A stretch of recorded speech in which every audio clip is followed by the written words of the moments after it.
The Chicago Bears are a legitimately good football team, but as we saw on Sunday against the Green Bay Packers, their lack of consistent pass rush is going to be the fatal flaw that holds this team back from achieving more.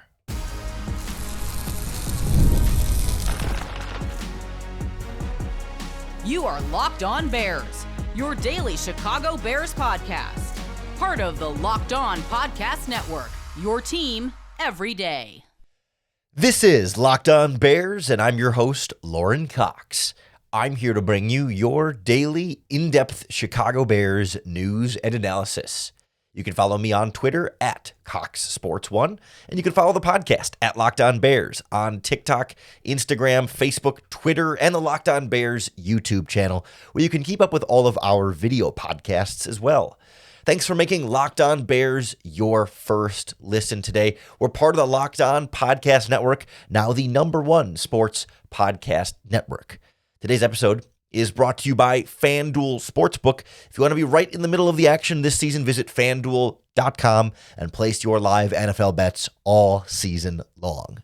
On the show today, I want to do a deep dive into these Bears pass rush struggles and kind of check back in on where things are, especially since Dio Dengbo went down and then the trade deadline, and they didn't, acquire Joe Tryon, but he hasn't been a major factor here, and use this to sort of illustrate where this specific aspect of the team is really holding them back more than anything else. We'll look at how the struggles are pretty widespread across the defensive line, and it's not just Montez Sweat who's getting the sack numbers up, but isn't consistent enough snap to snap and is still underwhelming as a pass rusher this season. We'll look at how Dennis Allen has tried to supplement that with more blitzing and just how effective that action has been from the defensive coordinator, and how the Bears are going to be in a tough space to fix this in the longer term, given how much they've already invested in the pass rush and the defensive line. But it's pretty clearly an issue across the board here, right? Like, this is not just, you don't have a good pass rusher opposite Montez Sweat, but everybody else is doing fine. It's really like, it's hard to find a player in this Bears defensive line that is performing as well as you need him to as a pass rusher. I mean, certainly they all have shown flashes of it for sure. We've seen games where Montez Sweat makes some big impact plays. We've seen games where Javon Dexter gets some decent pressure rolling. We've seen games where Grady Jarrett kind of reemerges out of nowhere here or there. Even Austin Booker had some nice moments, but we have not seen anywhere close to consistent enough game-to-game pass rushing from any of these Bears defensive linemen, and none of them are immune from this criticism. Like, if you look so far this season, the Bears leader in pass rush win rate, which is a stat that PFF tracks. It's right. At what percentage of your pass rushing attempts are you beating the offensive lineman across from you? Are you winning your pass rush rep to then apply pressure on the quarterback? So it's an individual stat. It's not a grade. It's a stat of, did you beat the blocker or not? The Bears leader in pass rush win rate this season is Dominique Robinson still. And he's missed the last couple of games with an injury. I think he was dealing with a concussion. I guess he was kind of technically a healthy scratch against the Packers. Not really sure exactly what the story is there. And obviously Dominique Robinson is a little bit of a smaller sample size than some of your other pass rushers, because he's only played in a handful of games, and he's only rushed the passer about 80 times this season. But he leads the Bears in pass rush win rate. He's winning his pass rushes at about 13.3%. That alone probably tells you an oversimplified big picture story of the Bears pass rush. If Dominique Robinson is winning his pass rushes at a better rate than Sweat, Booker, Dexter, Jarrett, Billings, et cetera, that speaks pretty loudly on its own. But if we go a little bit deeper in here, like, Dominique Robinson's pass rush win rate ranks 41st among edge rushers this season, which is actually pretty good. Like, there's something to be said about Dominique Robinson in small bites has made an impact. But obviously, if you made him like a starter, for example, that number's probably going to come down just with, more pass rush opportunities, less rest, right? This is not about Dominique Robinson being some great hidden gem. It's more so about Montez Sweat ranks 61st among edge rushers in the NFL in how often he's winning as a pass rusher. And for all of the hope and aspirations we put into Austin Booker trying to take a next step in his second season, he ranks 95th among edge rushers in the NFL in pass rush win rate. These are not good enough numbers for either guy. Like if you think about, okay, every team has 2 edge rushers that are starters. So the top 64 are all quote unquote starting caliber edge rushers. Then Montez Sweat is performing as a starting caliber edge rusher. Like Montez Sweat is not having a horrible, abysmal, no good season. I mean, he's 13th in the NFL in sacks this season with 8.5. Like he is making an impact and certainly finishing at the quarterback more with sacks than we saw in recent years. But when you are paying him to be your number 1 pass rusher and you traded a second round pick for him and you want him to be that big time difference maker. I mean, I realize his contract gets more and more affordable by the year, but he is still 3, 6, 9, 12. I think he's the 12th highest paid edge rusher in the NFL on an average salary basis. And he is not performing like the 12th best pass rusher in the NFL on an average salary basis. Like he's not been horrible, but still not good enough. And we'll dive into Sweat a little bit more in depth in a second here. But Austin Booker as your other starter, like not being top 64 is absolutely, below average. Like he's not winning nearly enough as a pass rusher. We'll see like one nice pass rush per game, but that's about it. And when he's rushing the quarterback 30, 35 times, that's not good enough. And same thing on the interior. It's a similar story where like Gervon Dexter's pass rush win rate's about 10%. He ranks 39th in the NFL. Okay, again, if every team has usually like 2 interior pass rushers, 39th, would be top 64, right? He's close to middle of the pack starting average, top 32 would be the best on every team. Like he's not quite there, but he's doing all right. I think we want more and better from Gervon Dexter, but not horrible, abysmal, useless in there. Whereas Grady Jarrett, who you signed to a bunch of money this offseason in free agency, ranks 55th among defensive tackles and interior defensive linemen in pass rush win rate. Again, that's top 64. Like the interior guys have been less bad. They rank higher than the edge rushers, but like you still invested a lot in Grady Jarrett and a second round pick in Dexter, and you're hoping Dexter will take bigger steps forward. And we're still not really seeing that sort of consistent enough pass rushing threat from anybody across the board here.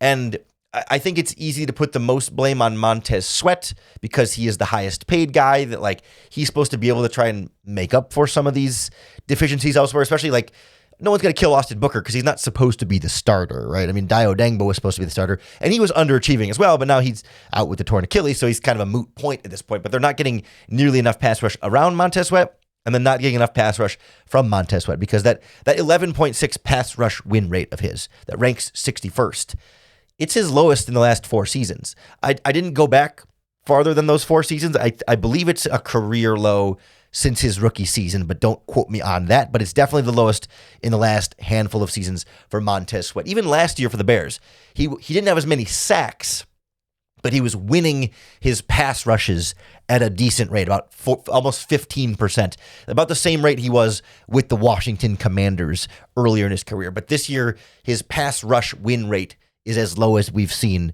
in quite some time. And I think some of that is a reflection of less pass rushing help around him. So he's getting a lot of attention from opposing offensive lines. It's not always double and triple teams, but slide protections and things like that are, and play action rollouts away from him. I think there is an effort of making his life more difficult, but then also because they have less consistent depth as pass rushers, he's playing more snaps in a lot of games. He's getting less of a break, and I think he's getting a little bit more gassed at this point. Like he's already played about as many snaps this season as he did last year, and we're in week 14. So like, I think there's a lot of factors contributing it. It's not just, Sweat's bad all of a sudden, but I think there have been some factors that have brought him down, but also the Bears do need more from him.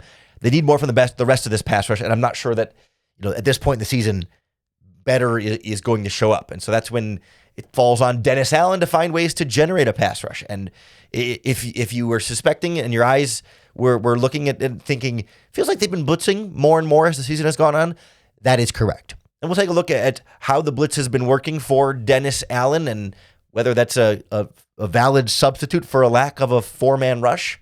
Next on Locked On Bears.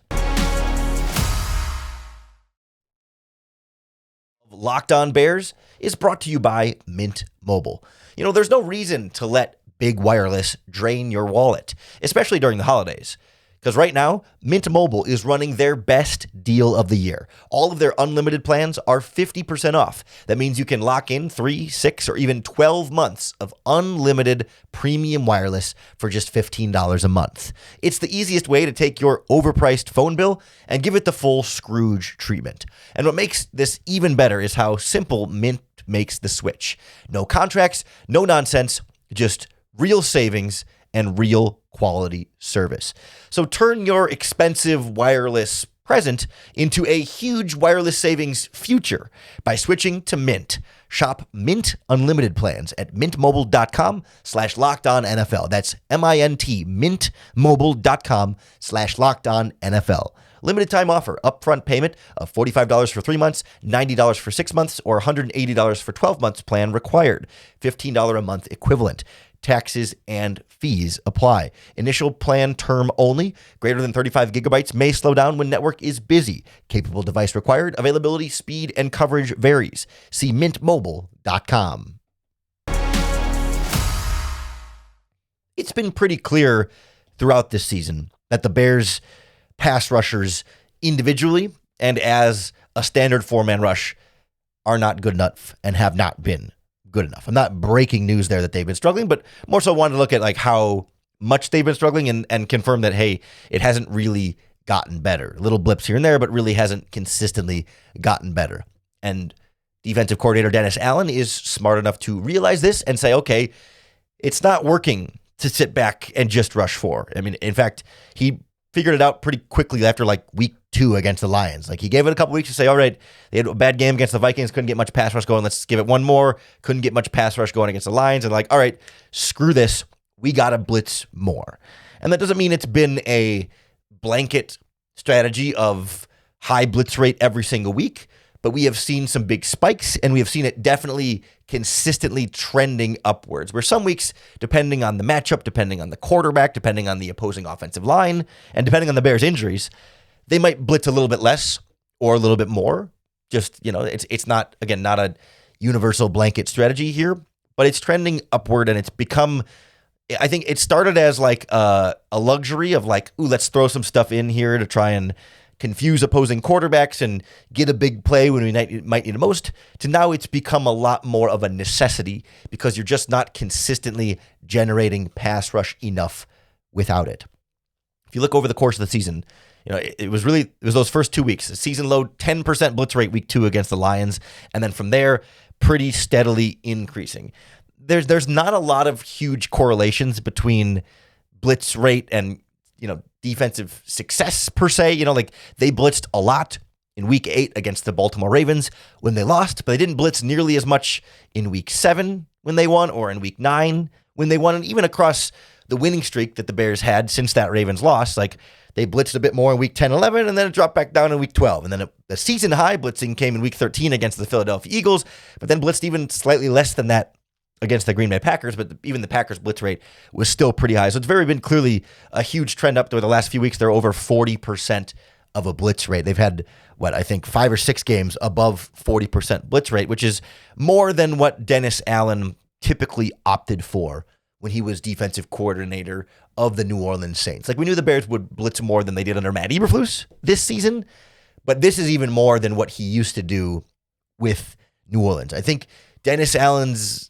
typical blitz rate over previous years was anywhere from like, I'd say around 30% is kind of where he would hover. Sometimes a little less, sometimes a little bit more, but that's probably a safe oversimplification of a range, like 25 to 35 type percent. Now we're looking at 40 to 45% is where the Bears have been trending towards now in recent weeks. Very much saying, hey, the 4-man rush is not working. Blitz is a necessity, but blitz then becomes, you know, I don't want to say a crutch per se, but there's a sacrifice that comes with blitzing, right? You have, literally fewer players back in coverage because you need some of those coverage players to contribute then to your pass rush. And then with fewer players back in coverage, there are fewer coverages or I guess fewer ways you can cover opposing receivers then, right? Like there's fewer people to do it, but also like there's only so many different like coverages you can blitz out of, and you can only disguise it so much when you have fewer players to disguise. I mean, against the Packers, they blitzed out of man coverage over and over again, and Jordan Love killed him on it. And it was like not a functioning strategy in that game. And I worry that it won't be a very functioning strategy, as you get in the playoffs and really play the better and better quarterbacks, because that feels like it's a big part of the difference we saw when Jordan Love is having a strong season and playing some good football right now. He ate that blitz alive. Whereas like Jalen Hurts was struggling a little bit and continues to struggle a little bit. And so the blitzing may be a little bit more effective in terms of getting in his head. And you blitz J.J. McCarthy a lot because he's a young quarterback there. But you then, you don't blitz Joe Flacco as much. Right? I think they actually blitzed. Yeah, they didn't blitz Joe Flacco as much because veteran quarterback, right? But if you don't blitz him as much, then you're not getting as much of a pass rush here. I think the key is that so far, at least over the course of the season, the blitz has proven to be effective, right? Like we sort of assume you blitz more, so therefore you're going to get more pressure, right? But that's not always the case. It wasn't the case against the Green Bay Packers, for example, but generally this season it has been for the Bears. When you look at like overall this season, they're getting pressure on about 30% of passing plays, which is not horrible, all things considered. But when they blitz, they get pressure about 36% of the time. When they don't blitz, they get pressure about 27% of the time. So you're getting, almost a 33%. Well, I guess the percentages are tough here. You're increasing your pressure rate by a factor of a third when you go from 27 to 36% of pressure rate that you're generating with your blitz. You're also getting sacks at almost virtually twice the rate. Your sack rate on blitzes is about 8.7%. Your sack rate on non-blitz is about 4.4%. So you're getting more sacks. You're getting more pressure with the blitz. It has shown to be an effective strategy for Dennis Allen. I do wonder how long that holds up, though, because when you do look at there is absolutely a trade-off here. Like when you've blitzed this season, the Bears have gotten a lower completion percentage for sure and a lower passer rating. The touchdown to interception ratio is lower when the Bears have blitzed, but the yards per pass attempt is higher against the blitz. The Bears, when they blitz, it's a bit more boom and bust.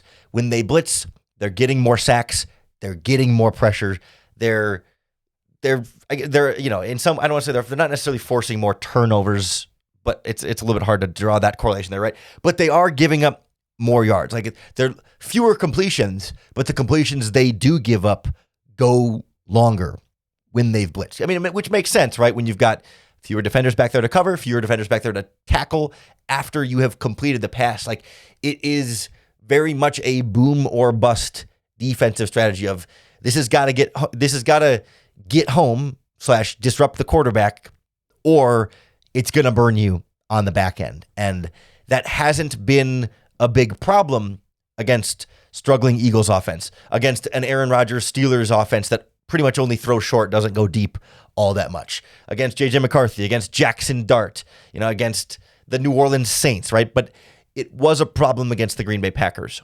And the Packers are the team in there that are the real legitimately strong playoff contender. And maybe the Eagles turn some things around and figure it out. Certainly offensively, the Eagles offense has not been up to snuff there, but you'll get to really see how well this blitzing strategy works when the Bears play the Packers a second time. And do they have a counter to that? Do they have other ways to disguise and to generate pass rush and to get after Jordan Love without giving up the big plays on the back end? Because I don't think the Browns are going to burn you on that all that much. And you look at the San Francisco 49ers with Mac Jones, I'm not necessarily sure that he's the type of quarterback and offense that is going to burn you a ton on those. And then Jared Goff and the Lions absolutely can carve you up against the blitz in week 18, but it's in Chicago, cold weather. We see Jordan Love struggle in cold weather. And maybe, if the Bears can win enough of these games to get a home playoff game and host in cold weather, that can disrupt potential opposing quarterbacks in a potential, playoff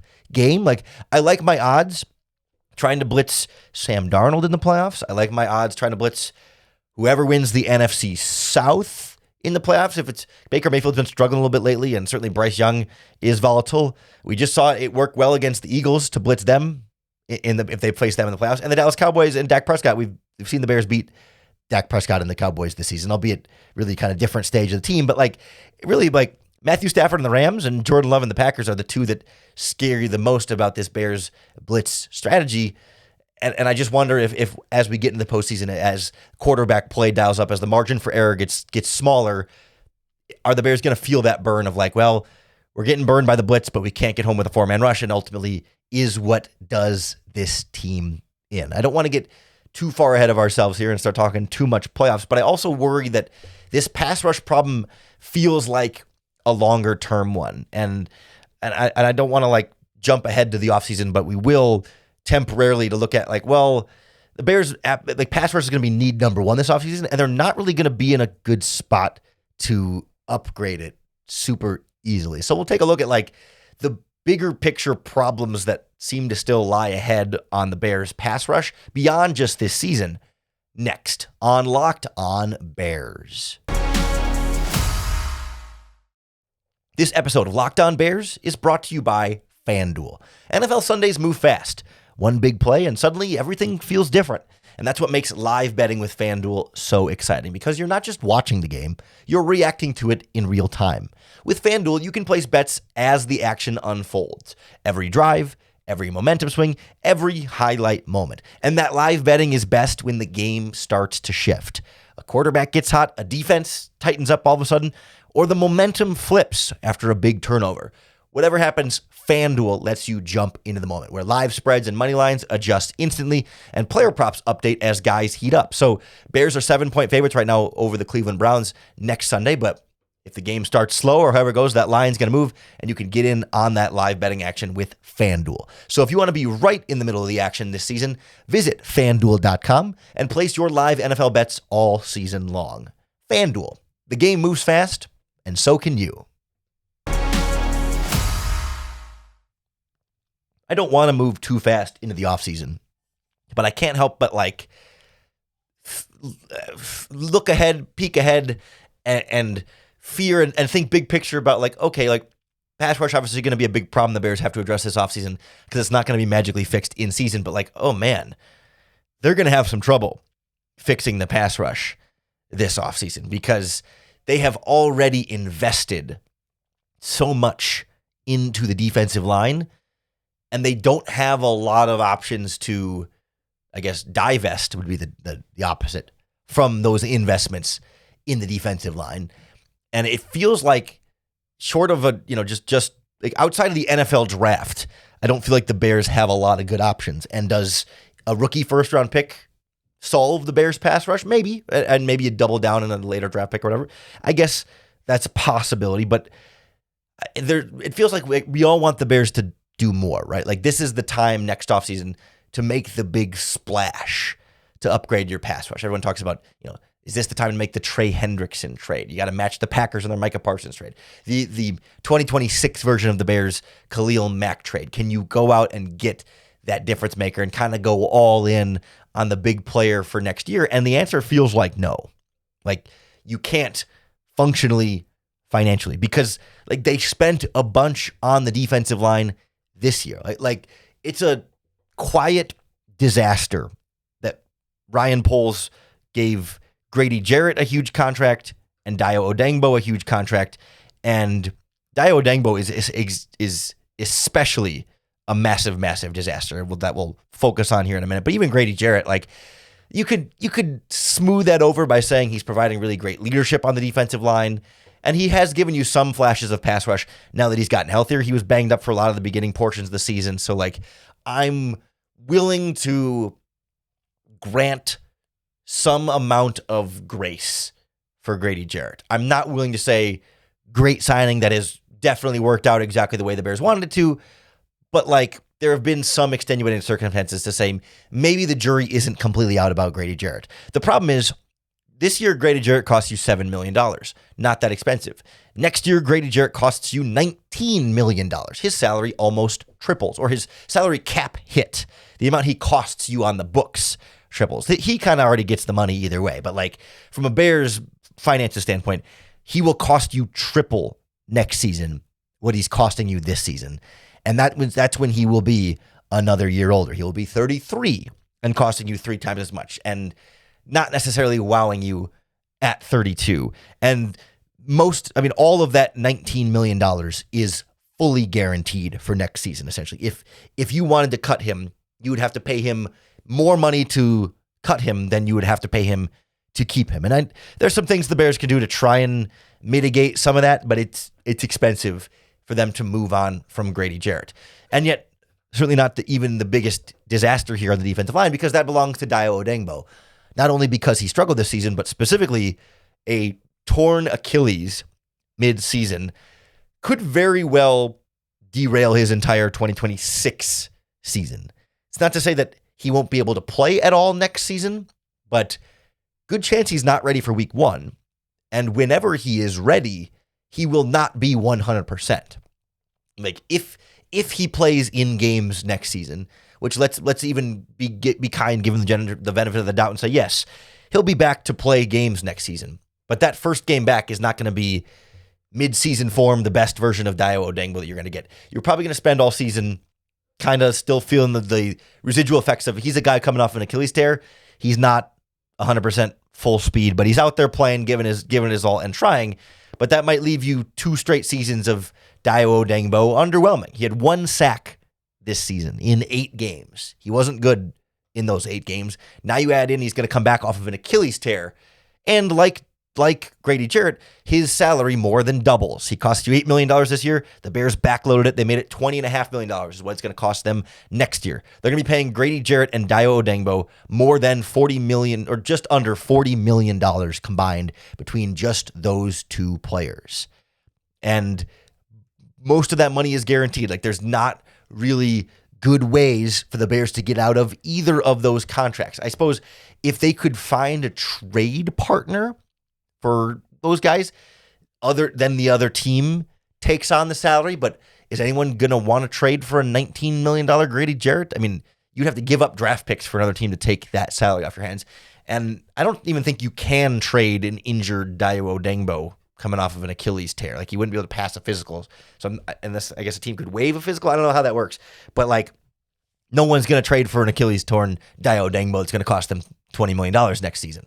Like there might be some salary cap manipulations Ryan Poles could do to essentially like add a bunch of void years to the contract and spread that cap hit out. Essentially like the equivalent of what they do in the NBA with the stretch provision. You could kind of manufacture your own version. Essentially, you like give him a contract extension to make the years go longer and then spread the money out over those years and then cut them to reduce the hit now and then just pay it off over 3 or 4 years instead of having to pay it off all now. Like, there is some wiggle room, but it's very much desperation there.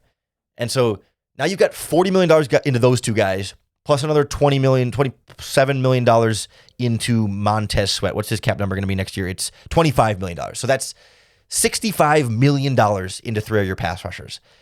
You don't have money to then go give another $20 million to a big name free agent, or to go give $40 million to Trey Hendrickson in a trade, or any other potential big name pass rusher that could be available, because you have so much money sunk into these guys. I mean, TJ Watt just got $41 million. Myles Garrett got $40. Micah Parsons got $46. Like, if you're going to trade for one of these guys and give them another $40 million, like, that's half of your salary cap is going into 4 pass rushers. Like, the Bears just can't give out another big pass rusher contract next year because you're stuck with Jarrett and Odeyingbo. So are you left hoping those guys play better next year? Hoping is your whole strategy? Hope Dayo Odeyingbo gets healthy and can play week 1? Hope that 33-year-old Grady Jarrett finds the fountain of youth? And then hope that in the NFL draft, you could use a first-round pick on a pass rusher and maybe a second-round pick on a pass rusher, and hope that a rookie comes in and saves it. And by the way, not a top 10 pick like the Bears have been picking in the last couple of seasons. I don't know if you probably haven't spent any time looking at where the Bears draft pick would be right now. Good, don't. But they currently would pick 23rd if the season ended today. Like, in all likelihood, the Bears pick is going to be in the 20s. You're not necessarily finding your game-changing pass rusher in the 20s, but it feels like that's what the Bears need. And they just don't really have a clear path to getting it. And it feels like an absolute disaster from Ryan Poles that his 2 biggest free agent signings on the defensive line have been a disaster and a near disaster, and with no signs of it improving, because they're just going to keep costing more and not really get any better in 2026. So they feel particularly kind of almost hopeless on the defensive line. And I'm really eager to see if they have some plan that I'm not thinking of, that they can solve it without just kind of moving some funny money around and trying to find some kind of loophole. Or maybe they'll just say, screw it, we are going to invest all our money in the defensive line and ignore safety and ignore cornerback and ignore running back and ignore left tackle. Like, pick your poison. It's going to be a tough spot for the Bears. That all is very disheartening and pessimistic, like, as I finish running through it all now. But it's a real concern. But we have all offseason to figure out the solution to the pass rush. Let's take a deep breath and enjoy the 9-win football team right now that's set to make the playoffs and still right in the mix to potentially win the NFC North season. The pass rush has been a problem this season. Hasn't stopped them from winning a bunch of games. So it doesn't mean it's going to stop them from winning a bunch more games next year as well, with the time to find a better solution for that group. So we'll cross that bridge when we get to it coming up here in a future Locked On Bears episodes. But in the meantime, we got to get ready for the Cleveland Browns. Tomorrow's podcast will be Crossover Thursday with our friends from Locked On Browns. So you got to make sure you hit the subscribe button to the Locked On Bears podcast on YouTube or wherever you listen to podcasts, because that's going to be the best way to keep up with all of our daily in-depth Chicago Bears news and analysis. Thanks for making Locked On Bears your first listen today. We're part of the Locked On Podcast Network, now the #1 sports podcast network. And a shout out to everybody who has Locked On Bears up there in their Spotify Wrapped as one of the top podcasts of your listening habits this season. If you can show it to us on social media, just tag our Locked On Podcast Network's national account on any social media platform, and we're going to give you a free month of our brand new Everydayer Club that gives you your favorite show, Locked On Bears, ad-free, along with exclusive access to the members-only Discord channel. So tag us on the Locked On Podcast Network social media platform, or if you want to join the Everydayer Club, regardless, you can head on over to lockedonbears.supercast.com to go check it out and start listening ad-free. Either way, coming back tomorrow, make Locked On Bears your first listen once again for another opportunity to bear down.